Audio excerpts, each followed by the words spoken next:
गृहस्थी में भी इतना दुख नहीं जितना दुख लोग भोग रहे।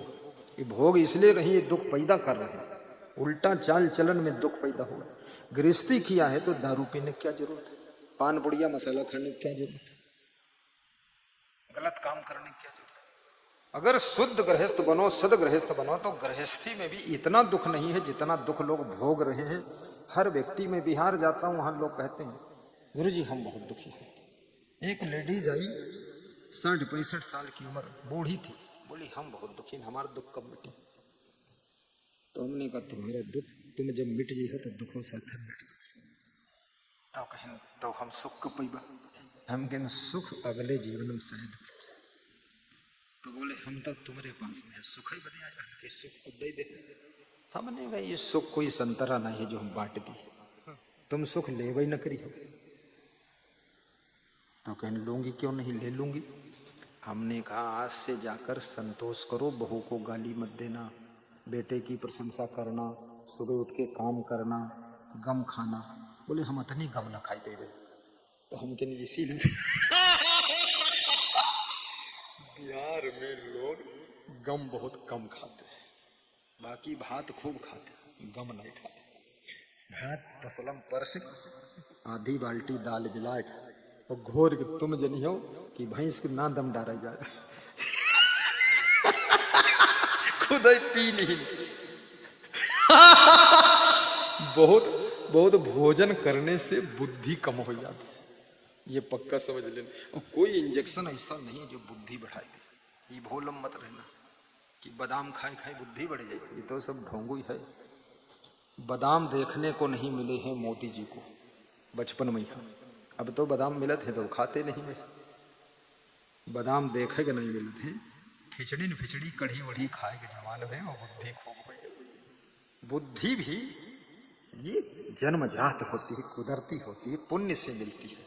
बुद्धि ऐसे नहीं मिलती है। बुद्धि का मिलना वो तो बहुत बुद्धिमान बिरले पैदा होते।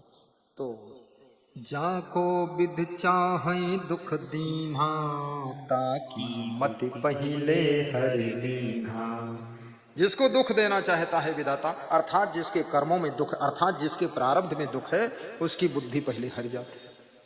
क्योंकि बुद्धि ही तो कमाल करती है। बुद्धि से ही समस्या के जाल से तुम बाहर निकलते हो, और बुद्धि से ही तुम विकास करते हो, बुद्धि से सफलता प्राप्त करते हो, बुद्धि से उन्नति करते हो, और बुद्धि से ही सारा खेल शुरू होता है, खेल पूरा होता है। बुद्धि ही नहीं है तो सब 0/10 जीरो मिल जाते हैं। बुद्धि सकल पदार्थ हैं जग माही, बुद्धिहीन नर पावत नाहीं।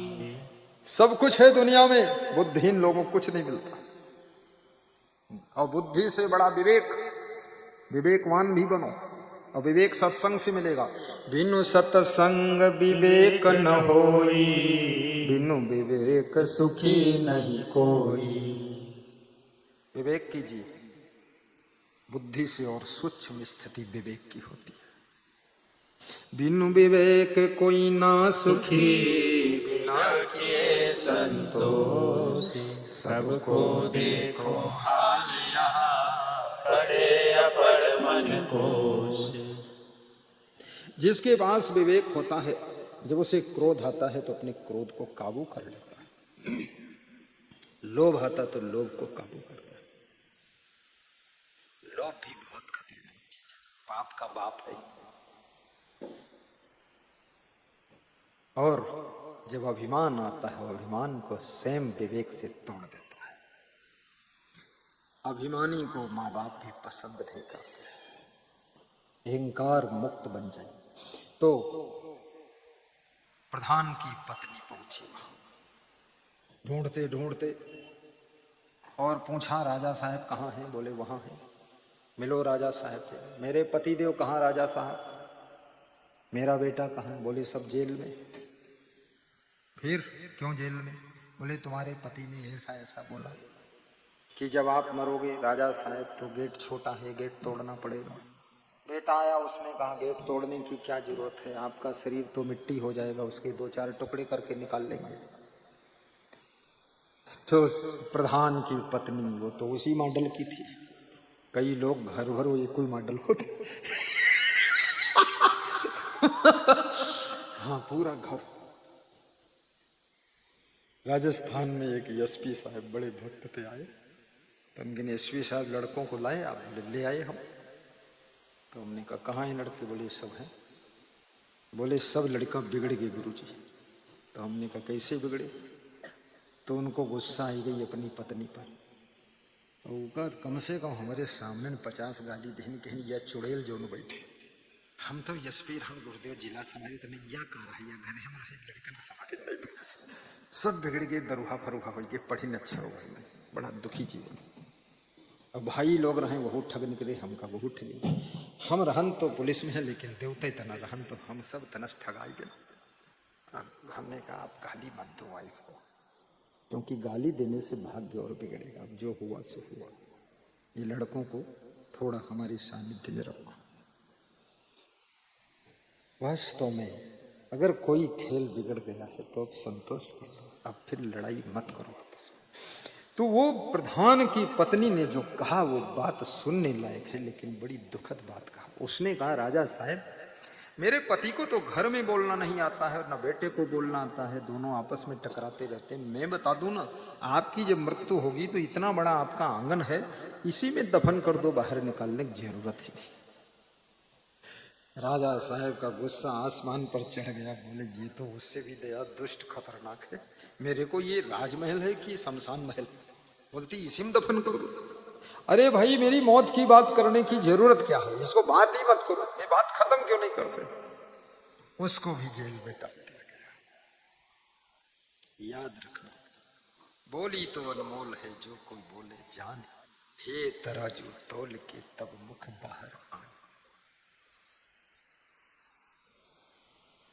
मधुर बचन है औषधि, कटुक बचन है तीर, श्रवण द्वार है संचरे, साले सकल शरीर। उपकारिन में उपकार गुरु, दानिन में गुरुदान, रक्षक में रक्षक गुरु, गुरु समय अन्य नयन। संत सहायक जीव के, संत पार लगाए, औरन से यह होए नहीं, जो भ्रम भूल भगाए। गुरु बिन ज्ञान न उपजे, नहीं ज्ञान विनाश, बंदौ गुरु देव को, जिनसे भ्रम तम नाश। गुरु की कृपा अमर पद पावे, अमर आई अमर रही जावे। गुरु की कृपा अमर पद पावे, अमर आई अमर रही जावे। गुरु बिनु मनुष्य देह भई बिरथा, धन नारी भोग बेअर्था। गुरु बिनु मनुष्य देह भई बिरथा, धन सुख नारी भोग बेअर्था। बाल खेलवत निश दिन बीता, गुरु बिनु कबहु न होई सुबीता। प्रथम भगति संतन कर संगा, दूजे रति मम कथा प्रसंगा। प्रथम भगति संतन कर संगा, दूजे रति मम कथा प्रसंगा। गुरु पद पंकज सेवा, तीसर भक्ति अमान। चौथी भक्ति मम गुण गण, करे कपट तजिगार। मंत्र जाप मम दृढ़ विश्वासा, पंचम भक्ति सुवेद। जिनको नवधा भक्ति याद है दोहराइए मेरे विरति बहु करबा, निरत निरंतर सज्जन धर्मा। सतुई सब मोम जग देखे, मोते अधिक संत कर लेखे। अठुई यथा लाभ संतोषा, सपने नहीं देखहि पर दोषा। नवम नाम्र सब सो छल हीना, मम सही हर्षन दीहा। मम भरोसा ही हर्षन दीहा। सब साचल हीना। नौ में जिनके एक नारी पुरुष सचराचर कोई। सबके घर एक एक रामचरितमानस भी होना चाहिए। ऐसे कितने भक्त हैं जिनके घर में रामायण रखी है? हाथ उठा के बताओ। बहुत सुंदर, लगभग 90%। ऐसे कितने लोग जिनके घर में श्रीमद् भागवत गीता भी रखी है? उठाओ। 70%। ऐसे कितने लोग जो गुरु जी का प्रवचन यूट्यूब चैनल में सुनते हैं? हाथ उठाओ। अरे 95%। हमारे अजीत कुमार जी चौकी प्रभारी भी सुनते। देखिए कितना अच्छा। राजेश कुमार कोतवाल साहब, ये भी आज से शुरू करते। हम गुरु तुम चेला, लखीमपुर होगा दशहरा मेला। कोतवाल साहब बहुत बड़े भक्त हैं। जब आए पहले दान डिब्बा जो वहाँ बीच में लगा उसमें दान डाला, तब आगे बढ़े। बिना दान सुने ज्ञान कबव न होय कल्याण। बिना दान दर्शन करे फल पावे नहीं, एक को फल न मिले। हाँ, खाली बैठ रहो, भूत पिशाच निकट नहीं आवे। दान करे तो पुण्य बढ़ावे। तो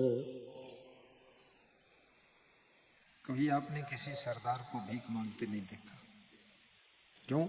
वो गुरुद्वारा में जाते हैं, पहले दान करते हैं, फिर मत्था टेकते हैं, उसके बाद बैठकर कुछ सुनते हैं। लेकिन हिंदू धर्म के भिखारी बहुत मिलेंगे। ये पहले आते हैं, पहले बैठ जाते हैं, उसके बाद भंडारा खाई लेते हैं और सुनत उनत थोड़ा बहुत है, और उसके बाद दान डिब्बा उठा ले जाते घरे। एक गांव में आरती हो रही थी, बड़ी भीड़ थी। तो उसमें एक कंजूस आदमी आया था, तो धनवान लेकिन कंजूस था दुर्भाग्य से। तो वो आरती की थाल का दर्शन शुरू हुआ। लोगों के सामने आरती थाल जब पहुंचती थी, ऐसे हाथ करके लोग आरती लेते थे, और जो जिसकी श्रद्धा थी उसमें पैसा डाल देता था। कुछ कोई 1 रुपया, 2 रुपया, 5 रुपया, 10 रुपया, 20, 50, 100, 500 डालता था। अब उसका नंबर भी आ गया, उसके सामने भी आरती की थाल पहुंचने के करीब पहुंच गई। अब वो सोचा मैं तो दूंगा नहीं, लेकिन आसपास लोग बैठे थे, वो उसको बार बार देखते रहते थे, ये देगा कि नहीं देगा। अड़ोस पड़ोस बैठे लोग देख मन न हो तो उनके कारण देख पड़ जाते। तो देखा उसने, अब सब दिए हैं तो हम भी दे दें। तो जेब में हाथ डाला, तो जेब से चवन्नी निकाला उसने। चवन्नी, कंजूस के हाथ में चवन्नी लगे थे, बड़ा रुपया निकलता ही नहीं। एक वैज्ञानिक कह रहा था, जब मैं दान देने चलता हूं तो गुरुदेव कलम ही नहीं चलती है जो उसमें ज्यादा लिखती है। मैं सीनियर साइंटिस्ट हूँ और आपका शिष्य हूँ, लेकिन पता नहीं का मन आगे बढ़ता ही नहीं, तुम थोड़े तो सीनियर साइंटिस्ट हैं आप, बढ़िया है, और खोज करो कुछ तो निकल आवे हो सकता। तो जब उसके सामने थाल पहुंची तो मुट्ठी में चवन्नी पकड़े पकड़े पसीना आ गया, गर्मी का महीना था। तो उसने मुट्ठी खोला और चवन्नी से कहा कि अरे तू इतना रो रही है, मेरे वियोग को सह नहीं पाती है, तेरे आंसुओं से मेरी हथेली भीग गई, ले मैं दूंगा नहीं एक कौड़ी, जेब में फिर रख। लेकिन वो आरती की थाल वाला भी जिद्दी आदमी सामने खड़ा ही रहा, कुछ डालो तब आगे बढ़े। कुछ लोग ऐसे भी होते, आगे बढ़वा ही नहीं करा, वहीं खड़ा। तो अड़ोसी पड़ोसी देखें कि इतना धनवान हो, 1 रुपया नहीं डाल रहा था आर्थिक थाल में। तो फिर उसने जेब में हाथ डाला, तो चवन्नी में पसीना लगा था पानी जैसा, तो फिर वही चवन्नी हाथ पड़ी। तो चवन्नी से बोला, तो अभी तक रो रही है, जेब के भीतर भी रो रही है, मेरे वियोग में इतना दुख हुआ, रोना बंद ही नहीं किया। मत रोना, दुनिया चाहे जो कुछ कहे, मैं किसी को दूंगा ही नहीं, तुझे अपने साथ ही रखूंगा। फिर ले आरती की थाल में हाथ घुमाया, और उस थाल में कोई 500 रुपया भेंट चढ़ाया था, 500 का नोट उठा के जेब में रख दिया, और चवन्नी से कहा, तेरा बड़ा बाप लाकर तेरे साथ बिठा दिया हूं, उसी के साथ प्रेम से रहे, अब रोना मत। आरती की थाल जो लेकर घूम रहा, तो वो भी चौंक गया कि भैया ऐसा तो पहली बार हुआ। और आजू बाजू वाले बोले, यार बड़ा खिलाड़ी निकला है, तो बहुत चोर आदमी है, दमड़ी जाए, चमड़ी जाए, धमड़ी जाए, उधड़ी जाए, दान निकलता नहीं, बहुत मुश्किल काम। ये दान देना बहुत कठिन है, मार खाना आसान है, लोग मार खाए ले फिर वो न दे। वेद ऋषियों ने कहा है कि दान कैसे करना चाहिए, श्रद्धया देयम, श्रद्धा पूर्वक दान दो। तो किसी ने कहा श्रद्धा ना हो तो बोले, तो अश्रद्धया देयम, बिना श्रद्धा के दो। बोले बिना श्रद्धा भी देने की इच्छा ना हो तो फिर वेद ऋषि कहता है कि भ्रियादेयम, भ्रिया माने भयभीत होकर दो, कि दूंगा नहीं तो नरक में पड़ूंगा। बोले भय है ही नहीं, नरक में क्या पड़ूंगा, पहले से जिंदगी नरक है, पड़े तो है, हमें भय नहीं, नरक तो भोगी रहे। तो फिर वेद ऋषि ने कहा, तो हिरियादेयम, हिरिया मतलब शर्म मारे दे, शर्मा के दे। बोले बहुत बेशरम, हम देंगे नहीं। फिर वेद ऋषि ने कहा संविदा देयम, मतलब दूसरे दे रहे हैं तो हमको देख करके दो। इतना वेद ऋषि ने समझा दिया है कि श्रद्धयादेयम, अश्रद्धयादेयम, हृदयादेयम, भ्रियादेयम और संविदादेयम। बोले हम दूसरे से प्रभावित होते ही नहीं, हम किसी से प्रभावित होकर देते ही नहीं। तब फिर अंतिम में वेद ऋषि ने कहा श्रियादेया, श्रिया मतलब श्रेय प्राप्त करने के लिए दो, यश प्राप्त करने के लिए दो।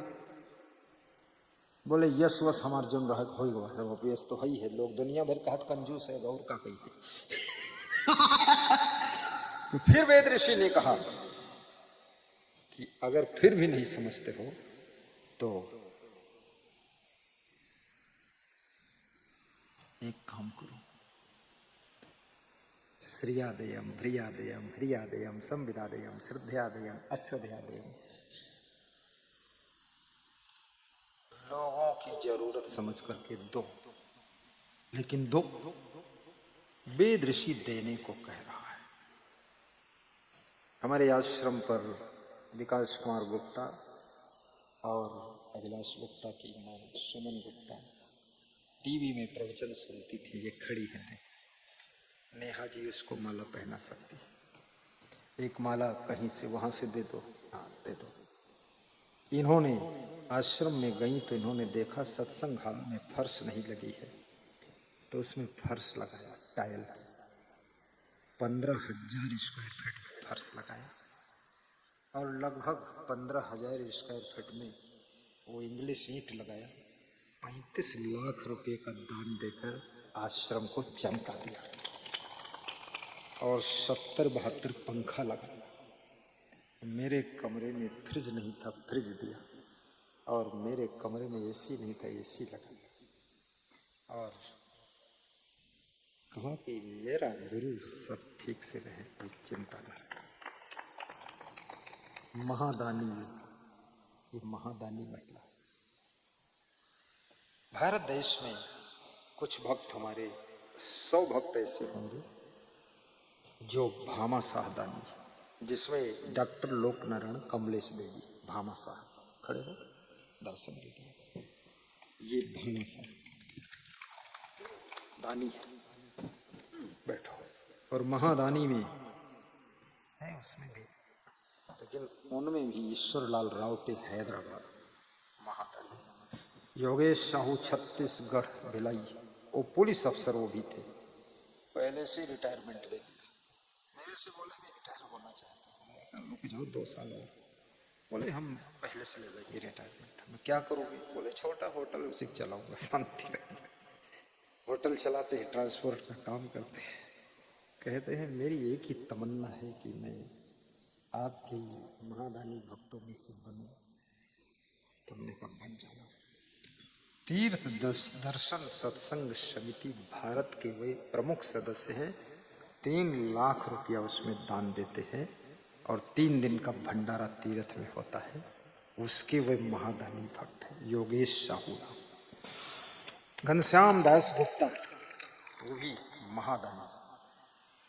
कम से कम 10 करोड़ का आश्रम बनाकर लखनऊ में हमारे ट्रस्ट में लिखकर दान किया है, महादानी घनश्याम गुप्ता। और उन्होंने कहा कि जितना हमने दान दिया है उसके 10 गुना बढ़ रहा है।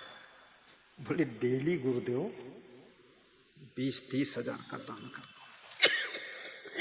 बंदरों को केला, हॉस्पिटलों में बिस्कुट,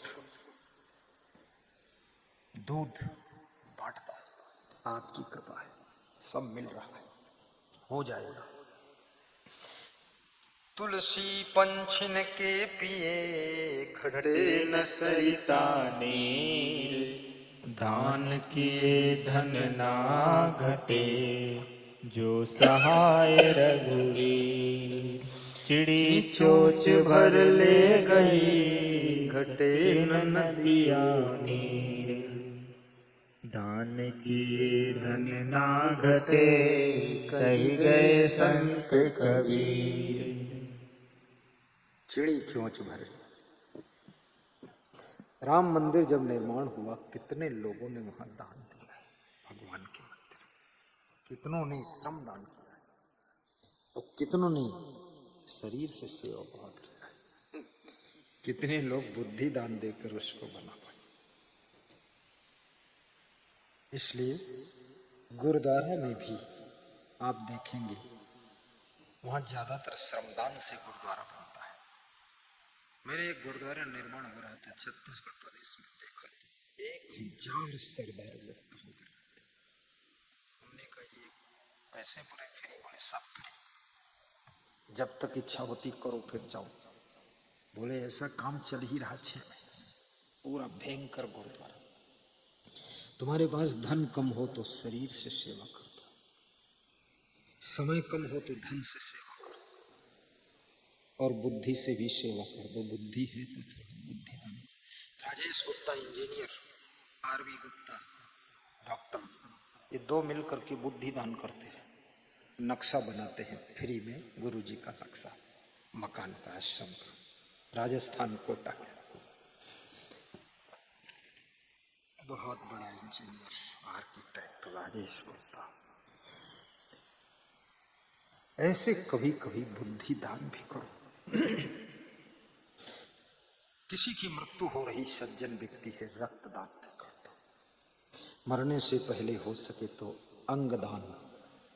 ये शरीर तो लाश हो जाए, इसकी किडनी है, लीवर है, आंख है, दान कर सको, नेत्र दान कर। हमारे जीवन का लक्ष्य सेवा होना चाहिए। सेवा धर्म कठिन जग जाना। अपनी सुख सुविधा का भी दूसरों के लिए दान करो। तुम आराम करने जा रहे हो, लेकिन दूसरों की आराम के लिए थोड़ा 10 मिनट बाद आराम कर लेना, उनको भी आराम करा दो। कोई मेहमान आ जाए उसका स्वागत करो, चिड़चिड़ा स्वभाव मत बनो। मेहमान आ गया, नाक में भिन भिन भिन भिन बोल रहे हैं, फिर आएंगे, देखो कितने आएंगे, देखते ही नहीं कब आ रहे हैं। कोई होटल खुला है यहाँ गया, अरे किसी के यहाँ किसी को आने का टाइम ही नहीं है।